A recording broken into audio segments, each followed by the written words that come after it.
Hello नमस्कार दोस्तों।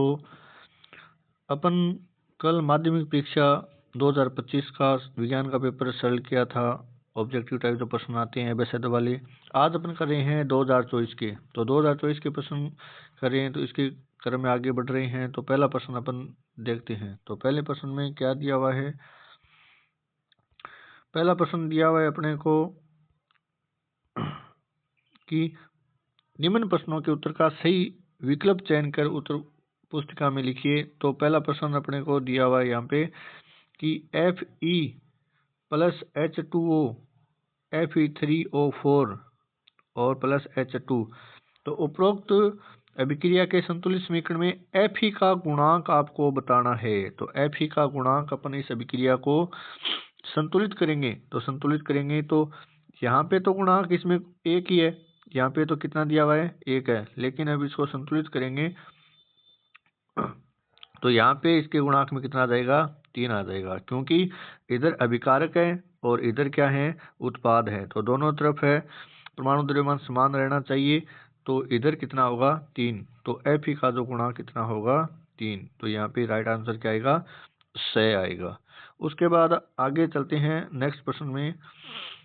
Next प्रश्न क्या दिया हुआ है अपने को कि दही में उपस्थित अम्ल का नाम। तो ये अम्ल अपने को एक बार जरूर पढ़ के जाने हैं। तो दही में उपस्थित अम्ल कौन सा होता है? दही में होता है लैक्टिक अम्ल।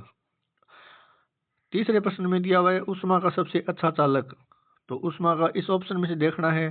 तो इस ऑप्शन के हिसाब से तो अपने को क्या आंसर करना है? ए, यानी कि कॉपर। यदि साथ में चांदी और आती तो अपन कौन सा सही करते?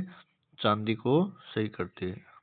आगे अपने को प्रश्न दिया हुआ है कीटोन में उपस्थित प्रकार्यात्मक समूह है। तो कीटोन में उपस्थित प्रकार्यात्मक समूह अपने को इसमें से देखेंगे 4 ऑप्शनों में से। तो राइट आंसर कौन सा होगा? बे। ये किसके लिए हो जाएगा? कीटोन का। और ये किसके लिए हो जाएगा? एल्डिहाइड के लिए। और ये कार्बोक्सिलिक अम्ल के लिए। और ये एल्कोहल के लिए। तो इसका राइट आंसर क्या हो जाएगा? बे। 5वां प्रश्न अपने को दिया हुआ है एबेसेडे का कि मानव में हृदय एक तंत्र का भाग है, यानी कि हृदय एक तंत्र का भाग है जो संबंधित है। तो हृदय किससे है? पोषण से है, उत्सर्जन से है, श्वसन से है। तो हृदय किससे संबंधित है? परिसंचरण से। नेक्स्ट क्वेश्चन दिया हुआ है पर्ण में छिद्रों के खुलने व बंद होने का कार्य किसके द्वारा होता है? तो ये इसमें आपने को बताना है। तो ये इसमें क्या होगा? द्वार कोशिका, यानी कि द्वार कोशिकाओं के सिकुड़ने और फूलने से ये क्रिया हो रही है। आगे अपने को प्रश्न दिया हुआ है 7वां प्रश्न कि कौन सी अंतःस्रावी ग्रंथि सभी अंगों में वृद्धि प्रेरित करती है? तो वृद्धि प्रेरित करने वाली जो ग्रंथि होगी वो कौन सी ग्रंथि होगी? पीयूष ग्रंथि। और पीयूष ग्रंथि से जो स्रावित हार्मोन है वो कौन सा है? वृद्धि हार्मोन। ठीक है। नेक्स्ट प्रश्न अपने को दिया हुआ है जब पुष्प में पुंकेसर व शत्रुकेसर दोनों उपस्थित होते हैं तो पुष्प कहलाते हैं। यानी दोनों उपस्थित हैं तो क्या कहेंगे? उभयलिंगी है। और उभयलिंगी का अपने को हो सकता है उदाहरण पूछ ले, तो अपने को याद रखना है कि कौन कौन सा होता है? गुड़हल और सरसों। गुड़हल और कौन सा होता है? सरसों। अपने को याद रखना है। और एक लिंगी में अपने को पूछे तो तरबूज और पपीता आ जाएगा। एक लिंगी में केवल एक ही भाग लेगा। नेक्स्ट प्रश्न अपना दिया हुआ है पुरुष में लिंग गुणसूत्र होते हैं। तो पुरुष में लिंग गुणसूत्र के लिए अपने को सामान्य सी बात है कि पुरुष में अपने को दिया हुआ है तो एक्स और वाई होगा। यदि एक्स जाएगा और तो क्या होगा? लड़की। और यदि वाई जाएगा तो क्या होगा? फिर लड़के का निर्माण होगा। उसके बाद 10 नंबर प्रश्न इसमें दिया हुआ है एक व्यक्ति समतल दर्पण से 3 मीटर दूर खड़ा है। व्यक्ति तथा उसके प्रतिबिंब के बीच दूरी मीटर में होगी। तो ये समतल दर्पण है। समतल दर्पण के 3 मीटर दूर खड़ा है। 3 मीटर दूर खड़ा है। ठीक है। तो अपन इसमें देखेंगे तो व्यक्ति तथा उसके प्रतिबिंब, तो प्रतिबिंब बनेगा वो फिर कहाँ बन रहा है? इधर बन रहा है। तो अपन बता देंगे कि 3 और 3 कितना दूरी हो जाएगी? ये दूरी 6 मीटर की हो जाएगी। तो अपना राइट आंसर क्या है? बे। तो अपने को बे करना है। नेक्स्ट प्रश्न दिया हुआ है प्रकाश अपवर्तन की घटना में साइन आई बराबर ए और साइन आर बराबर बी तो अपवर्तनांक होगा।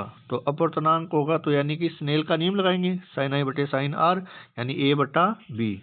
और स्नेल का नियम क्या बोलता है कि साइन आई बराबर और साइन आई बटे साइन आर यानी कि ए बटा बी। इसमें ये आ जाएगा साइन आई बटे साइन आर तो ए बटा बी। पहले ए दिया हुआ है बाद में बी दिया हुआ है, हो सकता है कि पहले बी दे दे और बाद में ए दे दे, तो इसको समझ के करना है, ठीक है, जल्दबाजी नहीं करनी है। नेक्स्ट अपने को दिया हुआ है अग्रिम सूर्योदय एवं विलंबित सूर्यास्त का कारण पूछा है, तो इसका कारण क्या बताएंगे, वायुमंडलीय अपवर्तन।